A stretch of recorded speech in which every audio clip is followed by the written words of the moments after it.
नमस्कार मैत्रिणींनो, जया शेतकरी ब्लॉगमध्ये तुमचं स्वागत आहे. आज सकाळ सकाळ लय गडबड झाली. सकाळी लवकर उठली, जनावरांचं झाडा लोटा केला, धारा काढल्या आणि बघती तर बघा डब्यात पीठच नाही. आता काय करायचं? मग डब्यात पीठ नाही म्हणल्यावर पटकीने गिरणीला बटन टाकलं आणि दळण करून ठेवलेलंच होतं बघा गव्हाचं.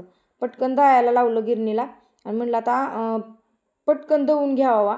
बघितलं आधी पीठ बारीक आहे का मोठं आहे, कारण पीठ जर बारीक असलं तरी चपात्या चांगल्या होत नाही, तर मोठं असलं ना तरी चपात्या चांगल्या होत नाही त्या. आणि ज्वारीचं बी संपलं होतं आणि गव्हाचं बी संपलं होतं. आता म्हणलं पोरांचं बी आता करावं लागणार आहे, तर थोडंसं गव्हाचं दळून घेते. आता ही जवळजवळ का नाही 20 किलो तर गव्हा असेल बघा. आमची फॅमिली मोठी असल्यामुळं आम्हाला थोडं दळण जास्त लागतं बघा. स्वयंपाक बी जरा जास्त करावं लागतो. मग मी काय करते, आपलं थोडंसं जरा जास्त दळून घेते. म्हणजे काय होतंय, वारा कावदानाचा दिवस आहे तर लाईट जाते कधी कधी इकडं आमच्या शेताकडं, तर मला आपलं दळून घ्यावा. मग दळून टाकले गिरणीत. तोपर्यंत पटकन चुलीला जाळ घालून घेतला आणि अंडी उकडून घेतली. आणि हो का अंडे आता सुलती. अंडा करी बनवायची आपल्याला मस्तपैकी. आणि चपात्या, भाकरी, मक्याची भाकरी, बाजरीची भाकरी करायची या बघा. अंडे अशी मस्तपैकी सुलून घेतल्यात या. आणि मसाला आहे का नाही, ही उकळीतच कुटून घेतला आहे. आता अंड्याचा मसाला मला आलं लसूण खोबरं कोथिंबीरीची पेस्ट मस्तपैकी बनवून घेतली उकळीतच. लई लवकर होती, लई फास्ट होती. तुम्हाला गावाकडचं असं वातावरण आवडतं का चुलीवरचं बघायला? मला कमेंट करून नक्की सांगायचं आहे. आणि जया शेतकरी ब्लॉगला नवीन आजचाला अजूनही तुम्ही जया शेतकरी ब्लॉगला सबस्क्राईब केलं नसेल मैत्रिणींनो, सबस्क्राईब करून घ्यायचं आहे. गावाकडचं शेताकडच्या तुम्हाला व्हिडिओ पाहायला भेटणार आहे. तर आता बघा मी पटकन स्वयंपाक करून ना शेतामध्ये सुद्धा जाणार आहे खुरपायला. काय झालं या, कडवात लईच गवत आलं या आणि पिरूमध्ये सुद्धा लई गवत आलं या. आणि ऊन बी लय लागते मरणाचं म्हणल्या. मग म्हटलं पटकन आवरावं, चुलीवरचा स्वयंपाक आपलं पटकन करून घ्यावं आणि शेतामध्ये जावं मस्तपैकी. ऊन तर लय आहे मरणाचं, पण केल्याशिवाय पर्याय नाही बघा. त्यासाठी का नाही मी पटापट अंडी सोलून घेतली आणि चपात्या केल्या, भाकरी केल्या, मस्तपैकी स्वयंपाक केला आणि डायरेक्ट शेतामध्ये लगेच निघाले. मग सगळं आहे काम आवरून आणि शेतामध्ये गेली. आणि मस्तपैकी शेतामध्ये गेलं, बघितलं तर रान तर लयच वाळलं होतं. आता मे महिना आहे, मे महिन्यामुळं रान लय वाळलं होतं. का भुईमुग काढायला आला होता, तुम्हाला दाखवते. हे बघा भुईमुगाची शेंगा थोडीशी याला उपटलं आणि म्हणलं चला आता कडवा खुरपायला. तर गेले कडवात खुरपायला, बघितलं फिरून सगळीकडं, तर रान तर लयच ही झालं होतं. म्हणलं आता पटदुसनं खुरपून घ्यावा, म्हणजे कसं पाणी द्यायला ही होतं ना. आणि मस्तपैकी आता स्कार्पन ही बांधून घेतले, कारण ऊनच लय भरपूर आहे. आणि खुरपायला सुरुवात केली मैत्रिणींनो. सगळीकडं कडवाळ ही सगळं दिसते ना तुम्हाला, तेवढं खुरपून घ्यायचं मस्तपैकी. बघा तुम्ही किती मस्तपैकी चाललेलं आहे आपलं शेतामधलं काम. एक नंबर. शेतकऱ्याला कष्ट केल्याशिवाय पर्याय नाही बघा. तुम्हाला बी माहिती आहे शेतकऱ्याला लई कष्ट करावं लागतं या. सकाळी उठल्यापासून संध्याकाळी झोपेपर्यंत असंच काबाड कष्ट करावं लागतं बघा शेतकऱ्याला. आणि ह्यात आम्हाला आनंद पण मिळतो बरं का, कारण जनावरं ढोरं त्यांच्या खाया पाणी वैरणी सगळं बघायचं, धारा पाणी काढायचं, सकाळचं लवकर उठायचं. हे आमचं डेली रुटीन असतं. चुलीवरचं जेवण मस्तपैकी एक नंबर. अशी मस्त वाटते लाईफ, आपली बिझी लाईफ आहे बघा मस्तपैकी. तर बघा आता खुरपून घेते मस्त. खुरपत झालं की आता पिरूच्या शेतात जाते. पिरूच्या शेतात जरा जास्तच गवत झाले, म्हणलं आता हे खुरपून घ्यावा, तुम्हाला दाखवते. पिरूच्या शेतात सुद्धा ना भरपूर सारं असं गवत झालेलं होतं. मग आता कडवा झाले खुरपून, म्हणलं आपलं पिरूचं शेत पण आता खुरपून घ्यावा. आणि बघा ही पिरूला का नाही तुम्ही म्हणता हे असं काय केले, तर त्याला कवर लावलेलं आहे. उन्हाळा आहे भरपूर सारा आणि फॉर्म म्हणतात ह्याला, ती फॉर्म लावून घेतलेला आहे. रेड गुजरात ही पिरू आहे आमचा. आणि ह्याला ना फॉर्म लावून घेतलेला आहे पिरूला. म्हणजे काय होतं, डाग होत नाही, परत डाग पडत नाही, परत पिरूची वाढ चांगली होती. तर त्यासाठी फॉर्म लावून घेतल्या त्या. आम्ही फॉर्म पण घरच्या घरीच लावलेलं आहे. तर बघा आता खुरपून पण घेते घरच्या घरी, कारण काय होते सकाळ संध्याकाळ केले ना शेतकऱ्याला तरी चालतंय बघा. थोडं उशीरपर्यंत संध्याकाळपर्यंत खुरपायचं, सकाळचं लवकर उठून लवकर शेतात यायचं, होऊन जातं काम.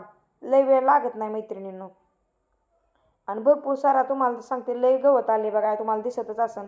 आणि शेताकडं का नाही तुम्हाला दाखवते मी गवत किती आहे बघा. हे बघा किती गवत आले बघा.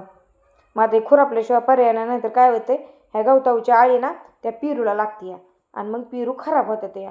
म्हणून आता मग सकाळ सकाळ सुरुवात केली आहे. आणि हे बघा असं गवत काढून घेते बघा किती गवत आहे बघा. आणि गवत का नाही किती पण काढलं ना तरी लगेच येते. ह्याला लवाळा म्हणतात. तुमच्या इकडे ह्याला काय म्हणतात मला कमेंट करून नक्की सांगा. आमच्याकडे ह्याला लवाळा म्हणतात. आणि ही गवत असं जरी खुरपून निघलं ना बाजूला की लगेच वर येतं बघा. पाहू शकता तुम्ही किती मस्त असं खुरपावं लागते. छान वाटतं अहो शेतामध्ये असं काम करायला, मस्तच वाटतं. वातावरण पण एक नंबर असतं, खूप मस्त आणि खूप छान.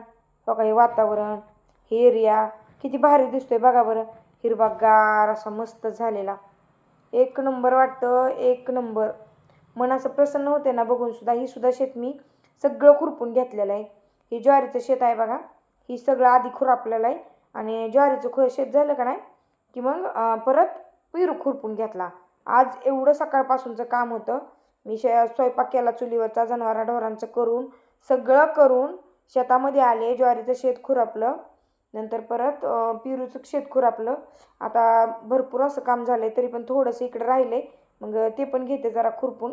ह्या कोपऱ्यात राहिलं होतं जरा, इकडली साईड घेतली होती पण ह्या बाजूला राहिलं होतं. मग तिथलं पण थोडंसं राहिलेलं जाता जाता म्हणलं एक अर्धा तास तेवढं पण खुरपून घ्यावं, म्हणजे कसं कामच झालं. तुम्हाला आमचं शेत आवडलं का मला कमेंट करून नक्की सांगायचं आहे. हे आमचं शेताकडचे असं वातावरण असतं बघा. आणि तुम्ही म्हणता कार्प का बांधले, पण ऊन एवढे मैत्रिणीनं की त्यामुळे मला कार्प बांधावंच लागतं. या तुम्हाला दाखवते गवत कसं काढायचं असतं खुरप्याने. हो काही मस्तपैकी असं गवत काढते बघा, किती मस्त आणि किती छान. हे बघा खुरप्याने गवत काढते. कारण ह्याला काय करायचं आहे, थोडंसं खत घालून ना भिजवून घ्यायचं आहे, म्हणजे का नाही आपलं जी ही कडवाळ आहे का नाही ती लय फास्ट उचलून. बघा हे बघा गवत कसं काढले बघा. असाच गेला बघा दिवस मस्तपैकी.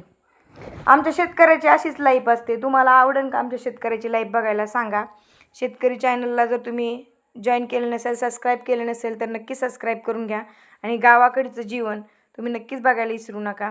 आणखीन खूप सारे ब्लॉग येणार आहेत आपले, त्याच्यामध्ये मी आणखीन दिवसभर काय काय करत असते ती मी तुम्हाला दाखवणार आहे. आज खुरपणाचा व्हिडिओ झाला, पण असेच तुम्हाला जर नवीन नवीन व्हिडिओ पाहायचे असतील ना तर आपल्या चॅनलला सबस्क्राईब नक्की करा.